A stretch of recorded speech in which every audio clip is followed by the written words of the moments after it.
Hey everyone, so today we're going to be working on Alex's 328i.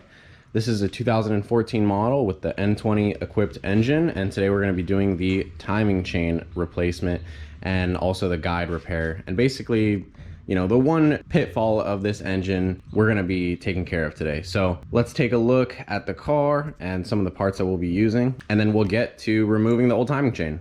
So this is Alex and his 328i. And it's got just about every mod on a 328 that you can do. A lot of Mishimoto stuff, tuning, charge pipe, down pipe. Today we're going to be taking care of his timing chain. We've got a box full of goodies here. You're going to need an engine support bar, timing kit, and then obviously oil and a filter to do the oil change.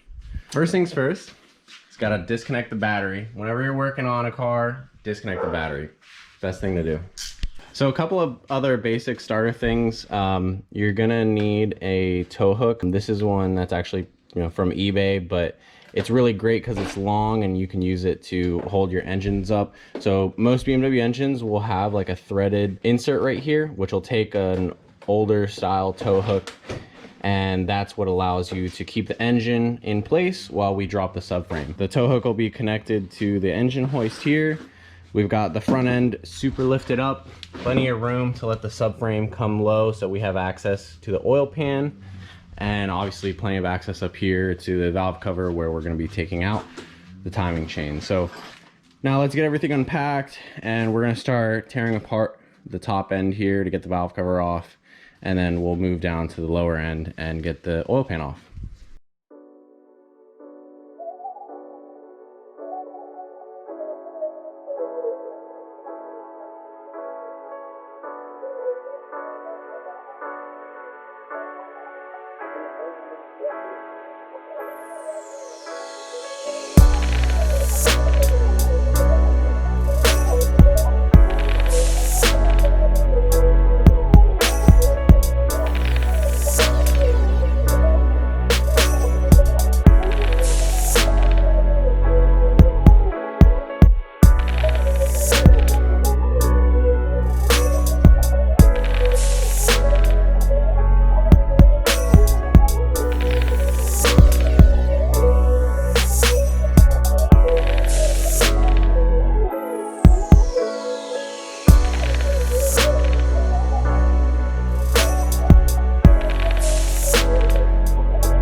Alright, valve cover's coming off. Had a little trouble, forgot to remove the vacuum pump, but now she is off and free. Basically, you know, remember everything, if you need a reference, going to be the camshaft adjusters right here that need to be taken off, high pressure fuel pump, the cover for the Valvetronic adjuster, and then you need to get your injectors off, and you need to get your coils off. You can leave the spark plugs in. And then you've got some lines right here, so you have to go from behind and grab the fuel lines. There's an 11mm bolt back there that holds the fuel line. And also this, detach this from the valve cover. There's a little clip here. Got a little cable box that we tucked over on this side, so this is completely open. So now we've got access to the timing chain, and we can actually move down to the bottom. We already put the car top dead center, and we have our flywheel lock tool that's over on the passenger side. So if you have an N20 and you're wondering, it's not on the driver's side, it's on the passenger side, and that's where you'll find the little cover where you can put your flywheel lock in instead. So yeah, let's move on to taking the oil pan off, and that way we'll have more access to all this. And we also have to, we've got the belt off already, but we're gonna have to take off the crankshaft pulley right here. So let's keep on working. So here we've got the engine hoist hooked up to the motor, have our tow hook right here connected to the head, and so that allows us to keep the motor from moving as we now lower the subframe. So there's 6 bolts. Using a Torx on an impact, we're going to break them free and then lower the subframe while it's maybe under a jack, but that way we'll have enough room to take care of removing the oil pan.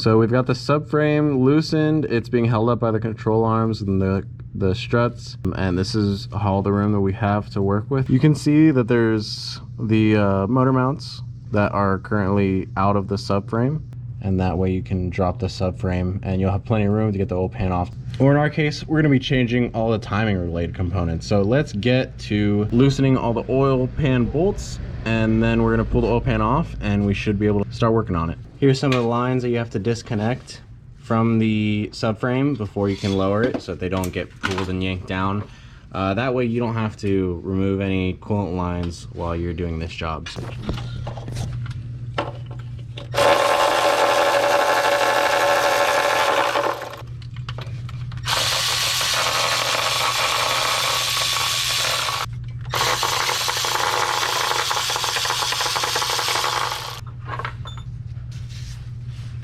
So now we've temporarily raised up the subframe so that we can break loose the main bolt holding the crank hub on. We've got everything from the engine mount to the subframe to the rear transmission crossmember, and we're about to put about 500 foot-pounds of torque on this baby. So we have an extension here. That's how you can make this job a lot easier.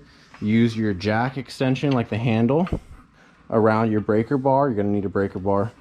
And that way you have a lot of torque. So 450 foot-pounds at 1 foot is probably the same as like 70 to 100 at 6 feet. So we've got the main bolt broken loose. Of course, like we said, this is about 450 foot-pounds of torque here, so pretty difficult. You can see right here, finger tight. So back here, what we did was we wedged the pry bar and a nut, and this is under tension right now, so it's actually floating.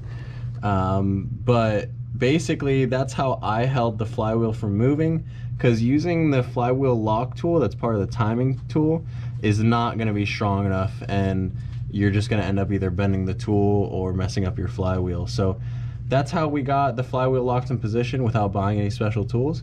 Now we can continue to removing the central crank hub and getting the timing chains off and the oil pump gears off and all that good stuff. So let's keep going at it, shall we? Alex is getting the upper timing tools on. So these are gonna lock the camshafts in place, and then we have like a front plate that's gonna lock the Vanos in place. So that way we can pull out the cassette, replace the timing chain, get this job done. All right, so we've got everything off, coming out, and Alex is gonna give us the final pull out of this timing chain guide, cassette, whatever you want to call it. This is a mess. BMW, shame on you for designing something like this. They threw it in a whole bunch of Mini Coopers too. That sucks. But luckily, there's not any damage on this thing, right, Alex? Check on. There's really nothing falling apart. A little cracking, a little here maybe. Timing chain guides are worn in there.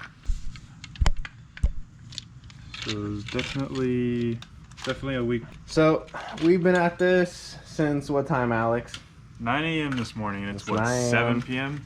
7 p.m. Sun's going down, and we have finally got this thing out. This is a job and a half for anyone who's looking to take care of it. If you have the money, go get it taken care of at your local shop. Save yourself a headache. You're gonna need a lot more special tools than you think you needed, and you'll probably have to improvise a lot of the time. So.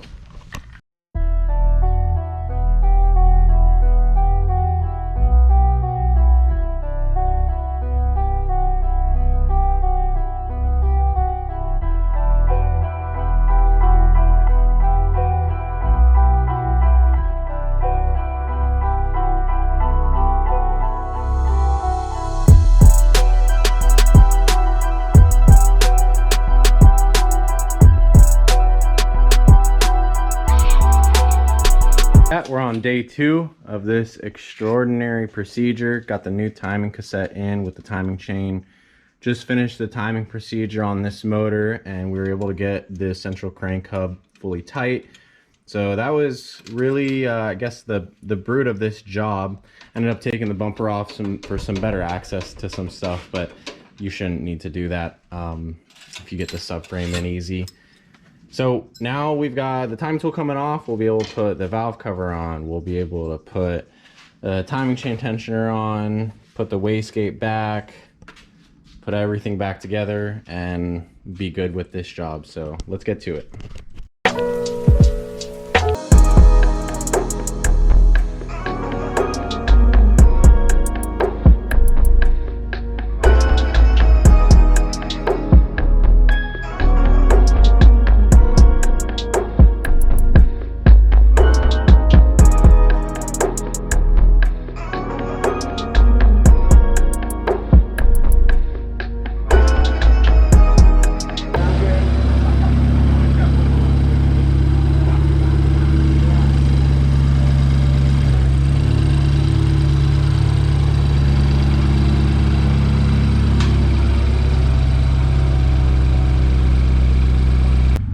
That's it. Now this bad boy gets to go back on the road. No more timing chain issues, at least hopefully not for another 100,000 miles. And she even looks good too. I hope this video helped you out. If you have any questions, feel free to comment down below and I'll try to answer them for you. Like I said, the best thing you can do is reference new TIS or any workshop manual to really get a good understanding of the procedures and the torque specs and everything involved in doing the N20 timing chain procedure. So it's not something for the faint of heart. You can't expect to spend 2, maybe 3 days on the job, and you'll get very dirty in the process. So thanks for watching, and we'll see you next time.